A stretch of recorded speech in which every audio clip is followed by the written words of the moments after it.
Semua anak Adam pasti melakukan kesalahan, baik dosa besar atau kadang-kadang jatuh dalam dosa kecil, pasti ada ya. Tapi dan sebaik-baiknya wa khairul khata'in, sebaik-baiknya orang yang melakukan kesalahan adalah at-tawwabun, mereka yang bertaubat. Kemudian badan sudah lemah, pandangan sudah kabur, pikiran sudah ngawur, kalau bicara melantur, itu yang model-model begini, itu seharusnya sudah mulai mikir tuh, nyokarap terwate, ini hampir sampai, maka dia mulai berbekat. Tapi ada kalanya ada orang Pak sudah tua lagi anak muda ya, masuk lagi anak muda, stigmanya ini negatif nih. Apa penyebabnya? Karena dia mencintai dua perkara. Apa yang dia cintai? Assalamualaikum warahmatullahi wabarakatuh. Banyak sekali pertanyaan jamaah, Ustadz kasih kami channel untuk kajian anak-anak muda. Di antara anak muda berasal dari Aceh, luar biasa, channelnya Maulizul Akbar Nak. Tonton, subscribe, like, share, komen. Assalamualaikum warahmatullahi wabarakatuh.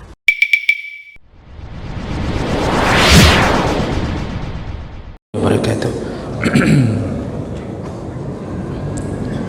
Alhamdulillahil wahidil ahad, lam yalid wa lam yulad wa lam yakul lahu kufuwan ahad. Asyhadu an la ilaha illallah wahdahu la syarika lah wa asyhadu anna Muhammadan abduhu wa rasuluhul karim. Allahumma salli wa sallim ala nabiyina al-Mustafa Muhammadin wa ala alihi wa ashabihi ajma'in, amma ba'd. Rabbi shrah li sadri wa yassir li amri wa hlul 'uqdatan min lisani yafqahu qawli. Segala puji bagi Allah, kemudian salawat dan salam kepada Rasulullah, pada keluarga dan seluruh sahabat-sahabatnya. Jemaah salat maghrib dan isya, bapak-bapak dan ibu-ibu yang dimuliakan Allah insyaAllah, kita akan sambung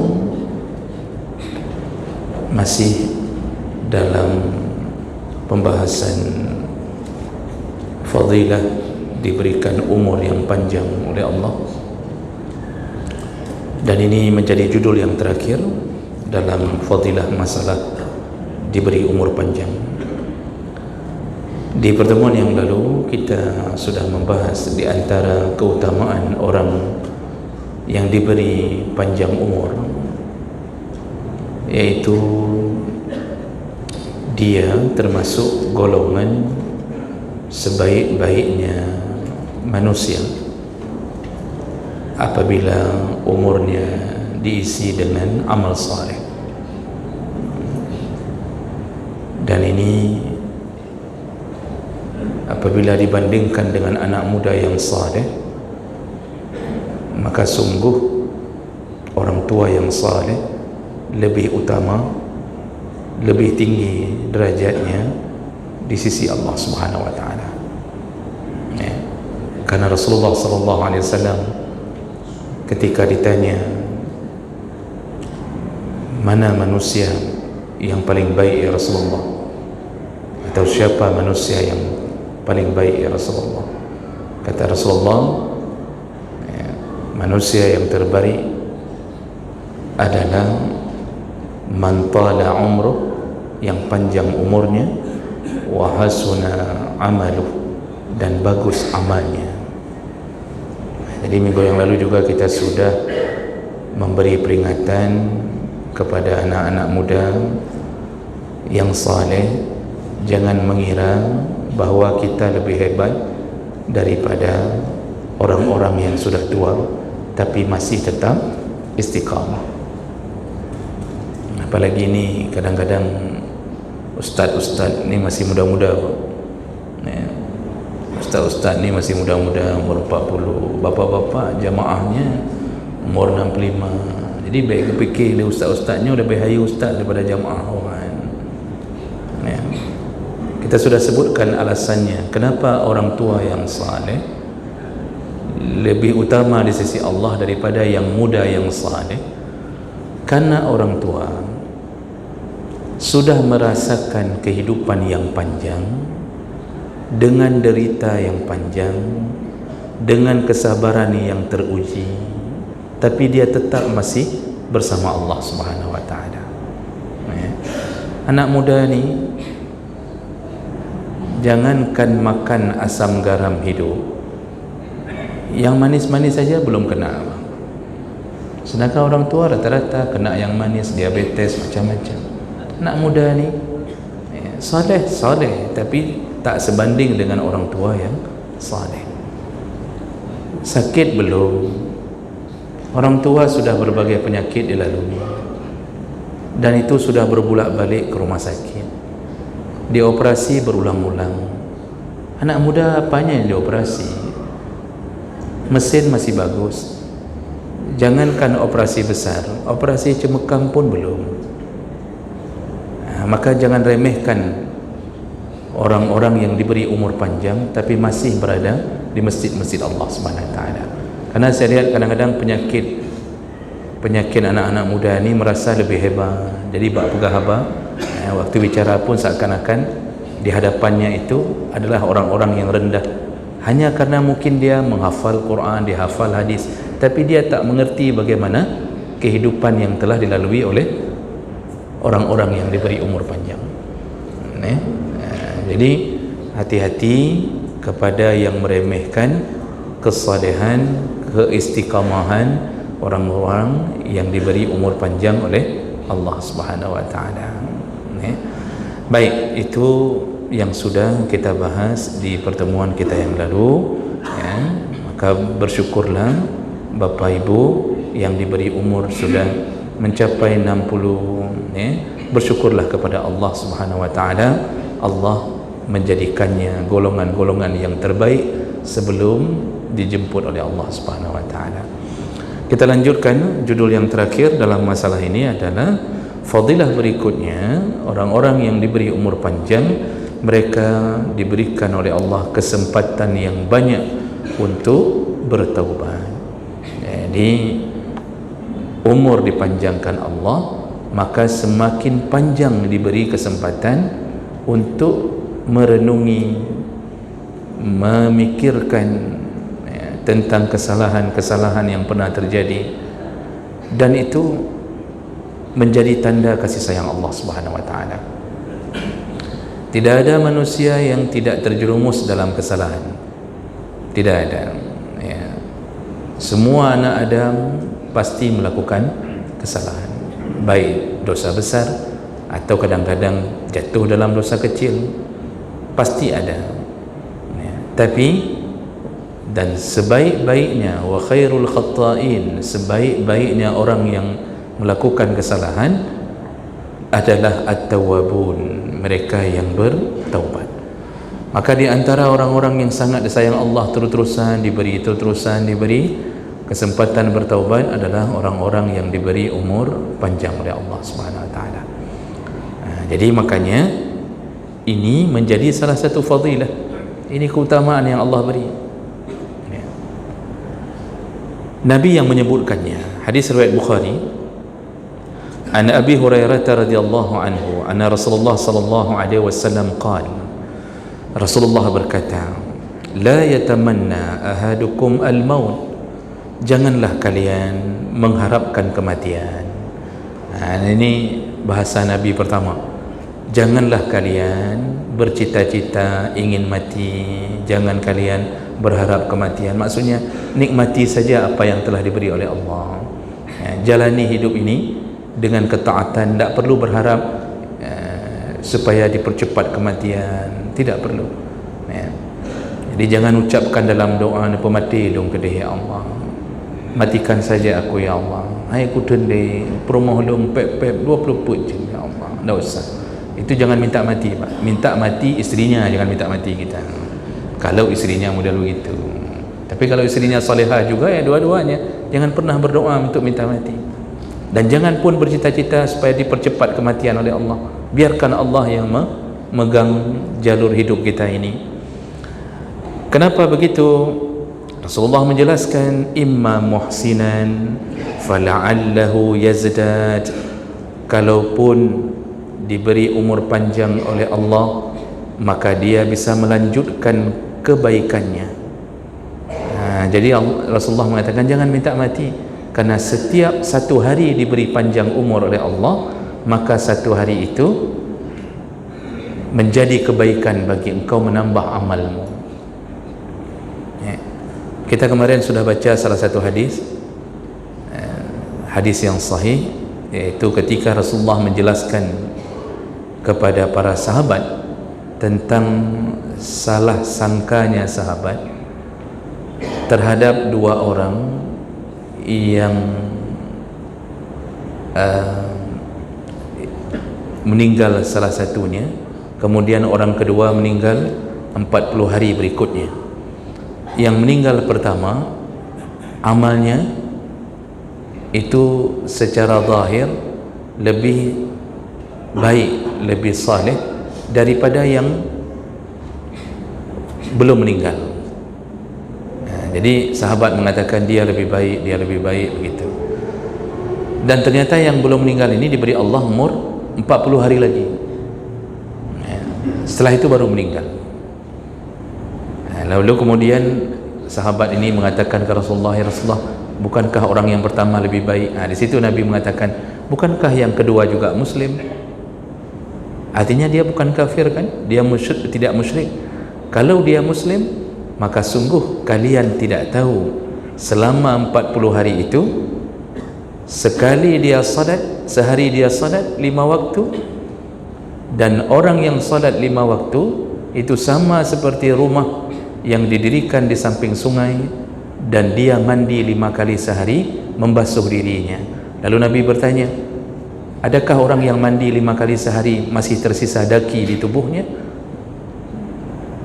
Tentu tidak. Bayangkan orang yang hidup 40 hari itu menambah kebaikan dengan 40 hari, satu hari 5 kali solat.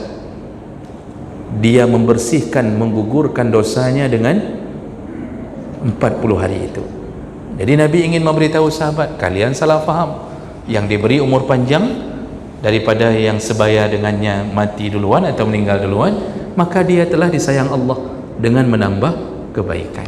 Makanya tadi Nabi di sini disebutkan bahwa janganlah kalian mencita-citakan, artinya jangan kalian berharap mati walaupun mati telah ditentukan Allah. Jangan menjadi penyebab putus asa kita terhadap hidup yang diberi Allah di atas dunia. Karena kalau dia orang yang baik, maka dia tentu akan menambah amal salehnya. Satu hari 5 kali salat, belum salat qabliyah, ba'diyah. Teman kita meninggal kemarin, kita meninggal hari ini. Di mana perbedaannya? Kita menambah amal satu hari. Dan sekali salat, kata Nabi dalam hadis yang lain, itu kalau salat itu memang beriringan dengan niat taubat, artinya kita memang merencanakan balik ke Allah itu dalam keadaan bertaubat.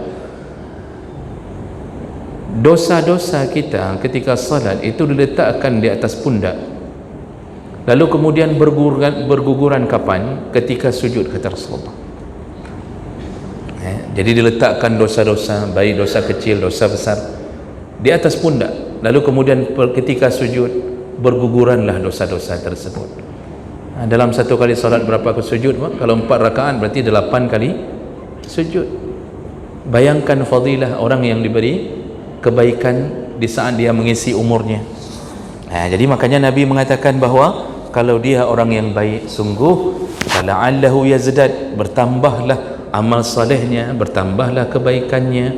Dan kita perlu, karena nanti fa amma man saqulat mawazinuh, orang yang berat timbangannya, timbangan kebaikannya, fa huwa fi 'aisyatir radiyah, merekalah yang nanti diberikan Allah kehidupan yang radiyah, yang dia ridha.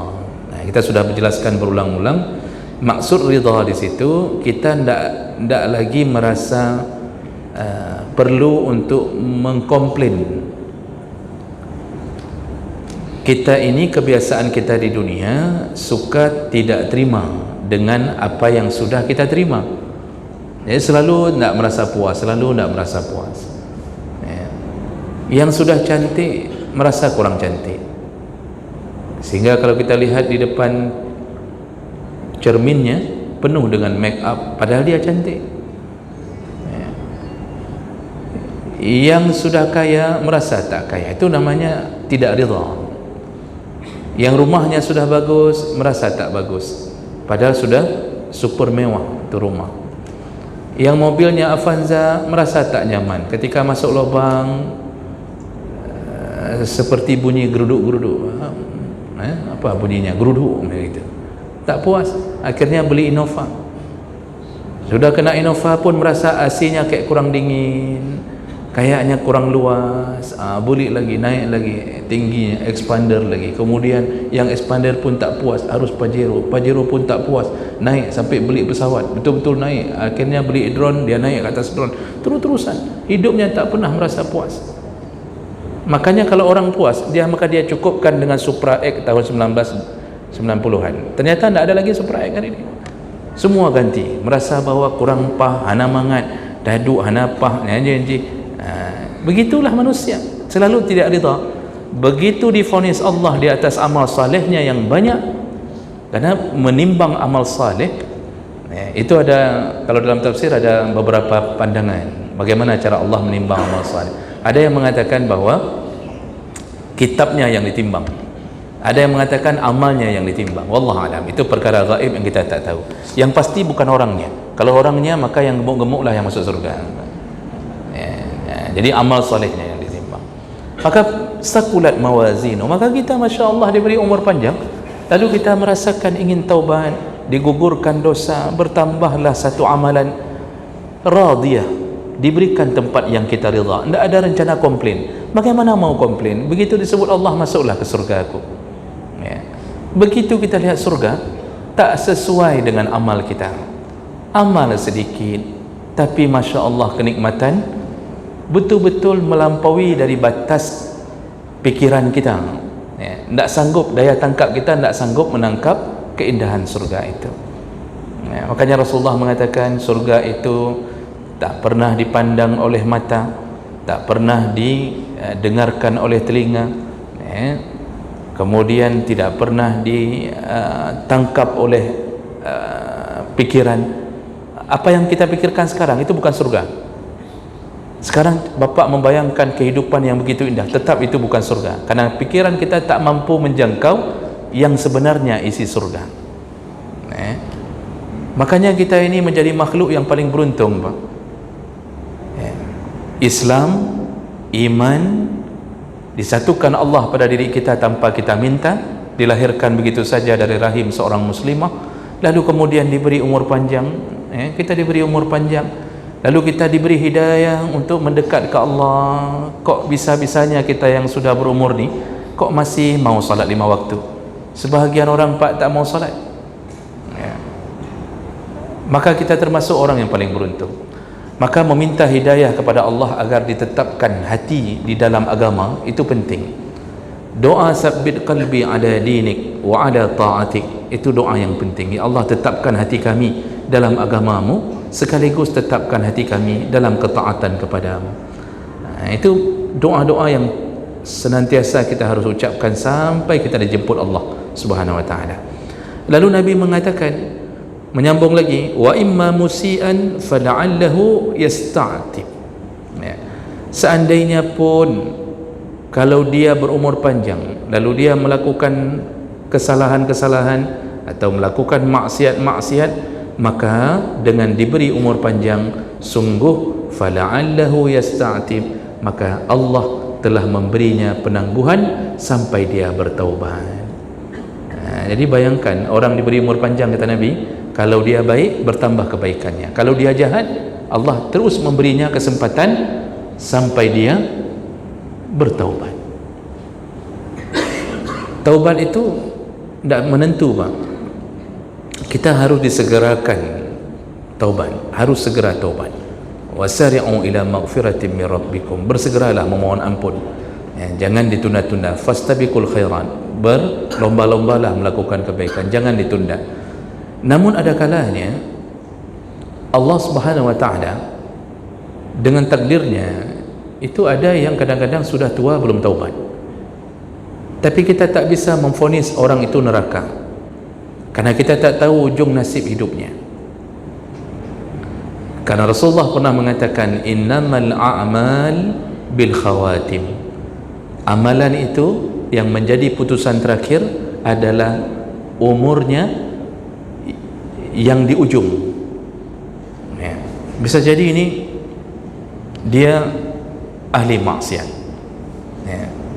Kemudian di ujung umurnya ternyata Allah dengan keridhaannya, mungkin di atas perjuangan dia untuk mencari pintu taubat ini, Allah berikan taubat walaupun dia belum sempat melakukan amal.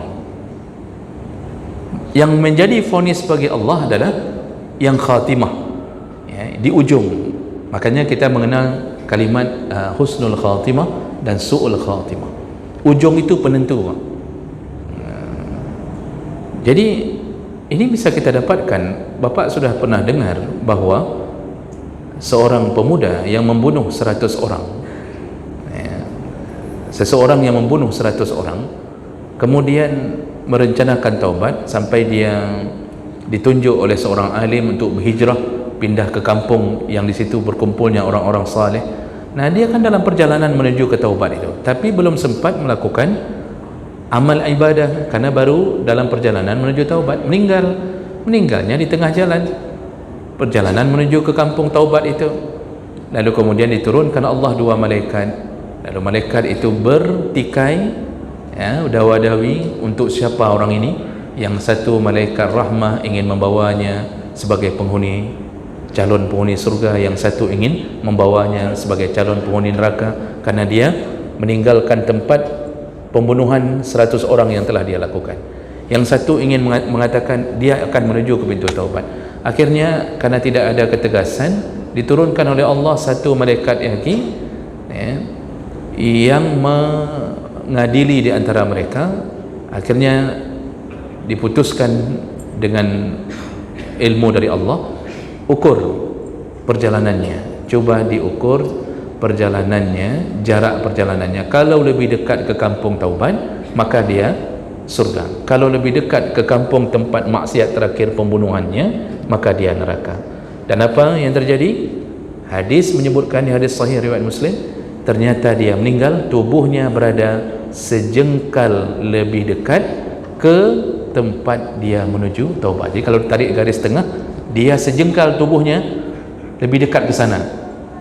Jadi Masya Allah, hanya dengan itu surga. Maka kita tak boleh putus asa untuk berniat terus saja dalam keadaan bertaubat ya. Walaupun nanti kadang-kadang jatuh lagi dalam kesalahan, Allah tetap terima taubat.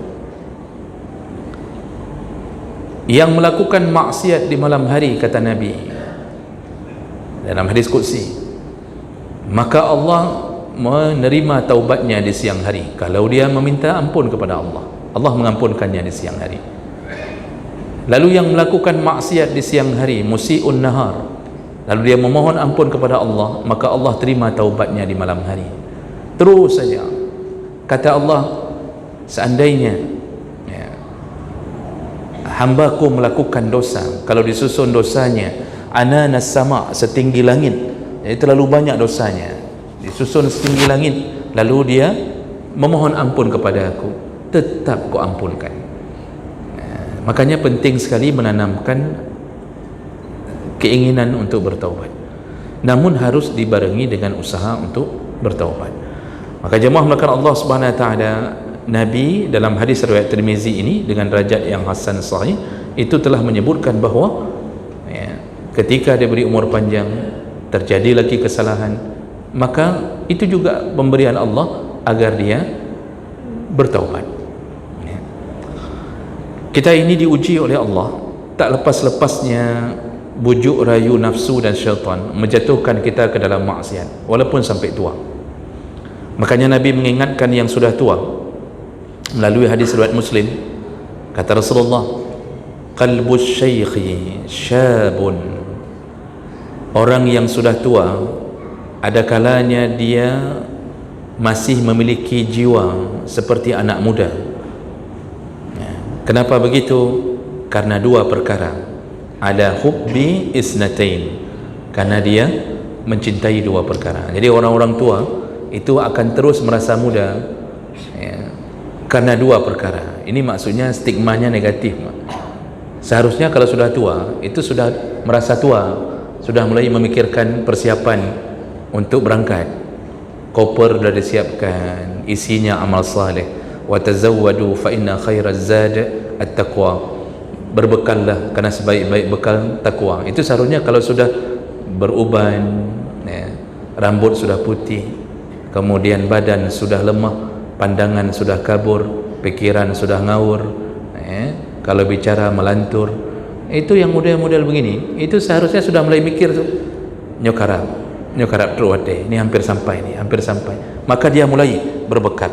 Tapi ada kalanya ada orang Pak sudah tua lagi anak muda, masuk lagi anak muda, stigmanya ini negatif nih. Apa penyebabnya? Karena dia mencintai dua perkara. Apa yang dia cintai? Yang pertama hubbul aish, dia cinta yaitu umur yang panjang. Hubbul aish, aish itu hidup. Dia masih mencintai umur yang panjang. Jadi dia berangan-angan kayaknya masih panjang nih, ini masih panjang. Makanya karena angan-angan masih panjang umur inilah dia merasa terus muda. Sudah 60 tahun, salat tak ada, duduk di balai dirangkang-rangkang Pak. Itu mengupat, bicara politik. Kaduha, dekepu politik dong. Orang kalau sudah merasa umur panjang, maka dia ingin menguasai negara ini sampai di penghujung terakhir sakaratul mautnya. Maka jangan heran Pak kalau Bapak melihat ada nenek-nenek masih terus ingin jadi presiden yang ke-25, masih nanti ada kakek-kakek terus saja. Ada yang sudah terpincang-pincang masih terus ingin melanjutkan kehidupan di atas glamornya dunia. Jangan heran kenapa ada penyakit. Penyakitnya apa? Dia mencintai atau berangan-angan umurnya panjang. Ini orang-orang yang tertipu. Makanya tidak peduli apa-apa. Quran tidak baca, tidak pernah baca Quran. Tapi kalau bicara masalah politik, oh Masya Allah, semangatnya Pak. Bicara agama, dengar. Makanya kadang-kadang dalam pengajian kita maklumi, kadang-kadang dengar. Begitu kita bicara masalah politik, ini siapa nih calon kita tahun ini yang kita pilih ni? Oh langsung naik ni Pak. Naik semangatnya. Itu ditraktir semua, kopi, bakwan, risol ditraktirnya semuanya. Tapi kalau bicara masalah agama, dengar. Tapi bukan yang di masjid ini. Karena di masjid ini walaupun agak terdengar-dengar, tetapi istiqamah, artinya memang betul orang ingin begitu agama. Cuma faktor umur saja membuat lemah, apalagi kena AC. Makanya yang duduk depan-depan AC kan rata-rata udah sayu mata, sikit-sikit sayu mata. Itu dimaklumi, bukan gara-gara urusan ini kan? Karena kalau Bapak tak cinta dengan kalau Bapak mencintai umur panjang, maka tidak mungkin ke masjid. Dia masih terbuai dengan dunia, merencanakan, masih ada rencana beli tanah, nak belah tanah belum, kepu nak belah tanah, untuk apa beli tanah lagi, kau nak buat kos 10 buah pintu, mau buat kos-kosan 10 pintu lagi, umur kan 70, masih mau buat kos-kosan 70 lagi, kecuali dia tak ada harta, dia mungkin merencanakan untuk menghidupi wakaf yang dia beri, dia ingin menghidupkan, dia beri, itu masih boleh. Ada yang merencanakan punya villa di Gunung Salak. Kaduha rencana apa Pak? Ini ada satu, saya udah beli tanah Ustaz ni, saya mau ada, mungkin ada kayak villa sedikit lah. Nanti Sabtu Minggu kami biasanya ke sana sama isteri kan. Duduk di sana. Itu di belakang villa itu ada ayunan, duduk berdua mesti Pak. Isteri tukang dorong, suami di atas duduk. Isteri sudah lama merencanakan membunuh suaminya melalui ayunan itu. Jadi jemaah mulakan Allah SWT, yang kedua mendangnya pun, kecuali kita diisi dengan keadaan memang ingin umur panjang tapi ingin terus berbuat baik, itu okey. Tapi ingin glamornya dunia, itu bahaya Pak. Seharusnya sehatnya berfikir orang tua, persiapkan bekal semua harta. Kalau anak sudah bebas semua, anak ada 5 semuanya sudah mapan, yang 3 PNS, yang 2 P3K, semua sudah mapan. Tak usah lagi kumpulkan harta hanya untuk urusan nambah rumah, buat ini. Tapi kalau dia kemudian merencanakan umur panjangnya untuk agamanya, inilah orang yang akan selamat di sisi Allah Subhanahu wa taala. Maka itu cinta terhadap umur panjang itu bahaya. Yang kedua kata Nabi, wal mal, yang menyebabkan orang tua masih merasa seperti anak muda, cintanya kepada harta. Jadi suka sekali terhadap harta, masih terus cari uang. Di mana ada lowongan dia tetap masuk untuk mencari uang. Seharusnya kita yang sudah tua-tua, kalau seandainya kita punya simpanan harta, misal kita punya kebun sawit 10 hektar, kemudian kita punya tambak sekitar 5 hektar, kemudian kita punya isteri juga satu saja, Pak. Kemudian pokoknya adalah gaji pensiun ada, sudah nikmati hidup, Pak. Azan berkumandang, datang ke masjid, lalu kemudian malam hari bangunlah 4:30. Kalau tak mampu bangun jam 3, bangunlah 4:30. Bisa jadi Allah jemput kita sebelum waktu subuh. Jadi jangan terlalu panjang dan jangan terlalu cinta kepada harta, karena harta itu yang sejati menemani kita hanya satu. Rasulullah mengatakan dalam hadis, harta kita itu 3, kata Rasulullah, yang betul-betul milik kita itu 3. Yang pertama, apa yang kita makan, itu harta kita. Artinya kalau belum kita makan, pas mau masuk ke bibir jatuh, itu bukan harta kita. Makanya orang Aceh mengatakan, menyokan rezeki dari bibi itibi ulua, kalau bukan rezeki kita dari bibir pun bisa keluar, jatuh. Itu berarti bukan harta kita. Yang jadi harta kita yang sebenarnya yang kita makan lewat tenggorokan, itu harta kita. Cuma nasibnya, kata Rasulullah, semua berujung ke septic tank. Semua yang kita makan ujungnya ke septic tank. Makanan enak, tetap septic tanknya sama. Saya tak pernah lihat ada rumah yang ini WC untuk pizza, es krim mixu, kemudian sandwich dan macam-macam. Yang ini WC untuk pecai, kemudian karing, buah batik masin, ikan asin, ini WC-nya. Tidak ada. Semuanya sama. Begitu keluar tetap bentuknya sama, masuk ke lubang yang sama. Itu nasib harta kita yang pertama. Yang kedua, kata Rasulullah, apa yang kita pakai. Ini semua apa? Ini harta kita nih. Sudah kita beli, kita pakai. Ini harta kita. Ini harta kita. Semuanya harta kita. Artinya orang pun tidak mau pakai baju bekasan kita pakai. Ini harta kita. Cuma nasibnya kemana? Usang, kata Rasulullah. Tergantung dalam lemari. Usang begitu saja. Kita meninggal, anak pun tak mau pakai baju ayahnya. Kenapa? Pertama, tak cocok untuk dia, ketuaan. Jadi tak cocok, tak update. Mereka suka yang model terbaru. Yang kedua, sudah second. Jarang anak mau pakai baju ayahnya yang sudah meninggal, jarang. Jadi sudah tersusun dalam lemari. Sedangkan kita pulang ke Allah hanya bermodalkan kain kafan. Tak boleh pun bawa. Kita wasiat pun tak boleh, harus dilanggar wasiat itu. Kita bilang sama anak, kalau ayah meninggal, tolong baju koko ni pakaikan ke ayah. Tak boleh. Tetap syariatnya kain kafan. Semuanya usang. Bahkan yang lebih sedih lagi, Pak, itu semua pakaian kita setelah lama bergantung dianggap mubazir, lalu dijadikan kain keset kaki di depan kamar mandi. Akan jangan sering anak-anak mengatakan bahwa itu baju bapak itu dalam lemari itu daripada tidak dipakai, ini lipat-lipat aja taruh depan kamar mandi. Jadi keset kaki, Pak, itu baju koko kebanggaan kita. Dulu kita belinya 350.000 setelah diskon. Jadi keset kaki di depan kamar mandi, dilap, digeser-geser kaki, Pak. Ada yang lebih parah lagi. Anak kita mengatakan kepada anaknya, kepada cucu kita, nak, tolong ambil tu celana dalam kakek. Ini mama mau angkat panci, tak ada pun untuk angkat panci. Celana dalamnya suruh jadi angkat panci. Jadi potong-potong celana dalam itu dijadikan sebagai alas untuk mengangkat panci. Masya Allah. Apalagi manfaatnya? Tak ada lagi. Itu bukan harta yang kita bawa. Lalu mana harta kita yang ketiga? Itulah yang sejati. Apa dia? Yang kita sedekahkan. Dari dunia kita sedekahkan, bertemu kembali di akhirat. Makanya semakin tinggi dan panjang umur kita, semakin banyak yang harus kita sedekahkan. Maka Bapak Ibu yang Allah muliakan, pada menit tu Ustaz. 5 menit tu. Dalam 2 menit ini Pak, ada hadis singkat padat, tapi ini cerita ya, ini hadis. Dulu di Bani Israel, kata Rasulullah, ada seorang kakek beribadah 60 tahun. Saya tidak baca lagi hadisnya, saya kejar waktu ya.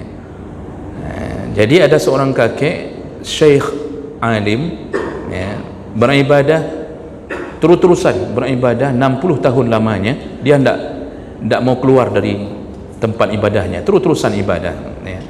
Lalu kemudian ternyata datanglah seorang perempuan menginap di tempat ibadah itu. Terjadilah, karena kakek ini mungkin jarang lihat perempuan, akhirnya terjadilah perzinaan dengan perempuan yang menginap di situ selama 6 hari ya. Terjadi perzinaan selama 6 hari.